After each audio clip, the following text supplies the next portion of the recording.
Halo Sobat Serba Ada, apa kabar kalian semua? Semoga kalian semua dalam keadaan baik-baik saja. Pentagon lakukan uji coba senjata hypersonic. Angkatan Udara Amerika Serikat menyebut uji coba itu sebagai pencapaian besar setelah serangkaian tes peluncuran yang gagal. Militer Amerika Serikat mengatakan berhasil menguji sistem rudal hypersonic dan mengklaim senjata baru itu mencapai kecepatan lebih dari 5 kali kecepatan suara. Ini menandai peluncuran prototipe pertama yang berhasil setelah 3 tes yang gagal. Di samping Amerika Serikat yang sedang menguji coba rudal hypersonicnya, dan Rusia sudah mempunyainya sejak tahun 2017 yang bernama Kinzhal dan bahkan saat ini sudah dipakai untuk memporak-porandakan Ukraina. Jadi sebenarnya siapa negara adidaya yang sesungguhnya? Angkatan Udara mengumumkan tes pada hari Senin, mengatakan itu dilakukan selama akhir pekan di dekat pangkalan Angkatan Udara Edwards di California. Uji coba tersebut melihat pembom B-52 Stratofortress melepaskan senjata respon cepat ARRW yang diluncurkan dari udara AGM-183A di lepas pantai selatan California.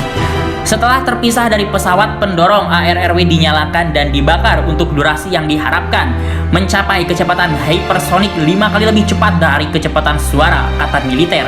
Sementara Brigadir Jenderal Heath Collins, pejabat eksekutif program Angkatan Udara untuk Senjata, menyebut tes itu sebagai pencapaian besar. Meskipun Pentagon telah mengklaim sistem Boost Glide senjata secara teoritis dapat mencapai kecepatan Mach 20 atau 20 kali kecepatan suara, itu mencapai angka yang jauh lebih rendah selama tes hari Sabtu.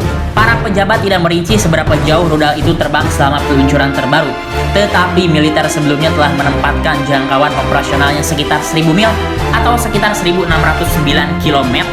Dalam pengembangan oleh kontraktor senjata Lockheed Martin sejak 2018, ARRW hanya menjalani beberapa tes penerbangan hingga saat ini, termasuk 3 tes booster yang gagal antara April dan Desember 2021. Sementara uji coba sebelumnya untuk sensor dan sistem komunikasinya berhasil. Masalah teknis lainnya mendorong para pejabat untuk menunda program hingga 1 tahun pada bulan April.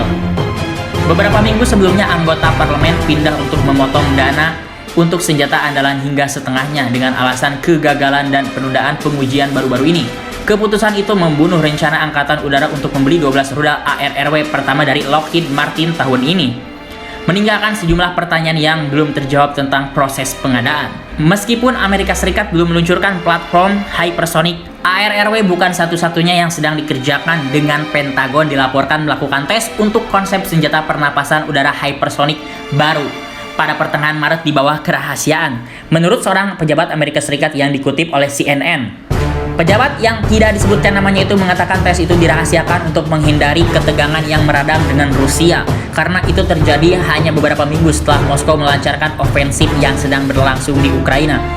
Bagaimana pendapat kalian sebagai pengamat politik dan militer dadakan mengenai berita ini? Coba berikan komentar kalian di bawah.